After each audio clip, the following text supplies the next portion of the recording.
Hey everybody, this is Dead Winter Dead, and this is Battlefield Hardline. What you're looking at here is beta footage. I got into the beta last night, but I wasn't feeling too well. I had kind of a cold that I was fighting, so I didn't play any last night, but I got up bright and early this morning and put in a little bit of time. I only have maybe 2 or 3 hours in. These are just like my initial thoughts. Remember, this is all beta gameplay footage. To prove that, there's a funny little glitch that I saw.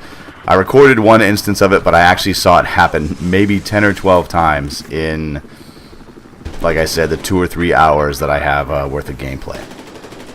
Now, before we go any further, I'd like to first say, when this was first announced, I believe several weeks ago, I was not too keen on the idea. Cops and Robbers kind of reminded me of Payday, the Payday franchise. Payday 2 was big for a while. I still play Payday 2 all the time. I believe it still has a fairly healthy online population. I'm able to get online and play with randoms all the time on Payday 2. And the whole Cops and Robbers thing, I was like, what can they really do with it?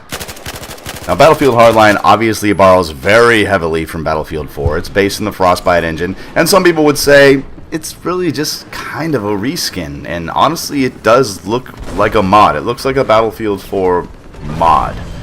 Obviously this is beta. The textures and graphics resolutions, excuse me, they're not up to snuff. If you guys remember the Battlefield 4 beta, it looked a little bit rough around the edges, but then the final product came out and we were all happy with the state of the graphics, which I'm sure will be the case with Battlefield Hardline. And, some people might be satisfied with the idea of, well, let's just take a successful formula, reskin it every 16 months, and call it a new game. Some people might be very happy with that. But remember, some of the flack that the Call of Duty series gets, and well-deserved, is the fact that it's really just a reskin of the previous year's title. So what we don't want as a community is for EA and the devs that they contract to do their new titles, this was done by Visceral Games, that we don't want them to just reskin the game every 16 months, every 12 months, and just do that cash grab, or in this case, a loot grab. Now, there are some new features in Hardline that I find interesting. Again, I'm going to reserve all of my thoughts and ideas about the game, for a little bit. I'm going to put some more time in and then actually give you my real first impressions.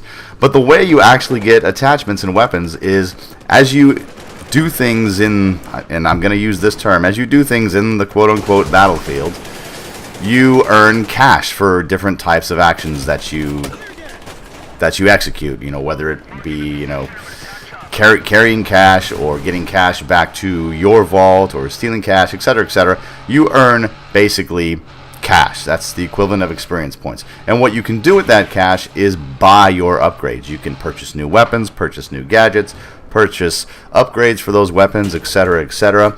And it kind of puts a fresh spin on the idea of just grinding through weapon platforms to get to that next unlock.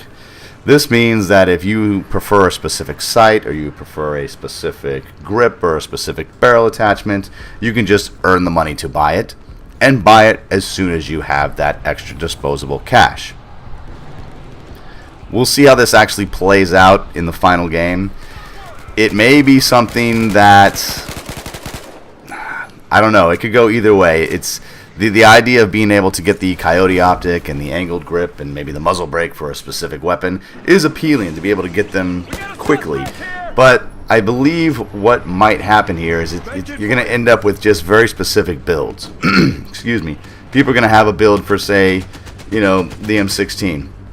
There's a certain build that performs perfectly every time, and everyone's just going to immediately just jump to that specific build instead of actually having to grind their way through it. Let me know what you guys think. Should you have to, quote unquote, earn your stripes or cut your teeth on different weapons by grinding your way through to the best attachments? Or should you just be able to perform actions in the world, in the battlefield, earn cash, and just immediately buy the best attachments for each specific weapon?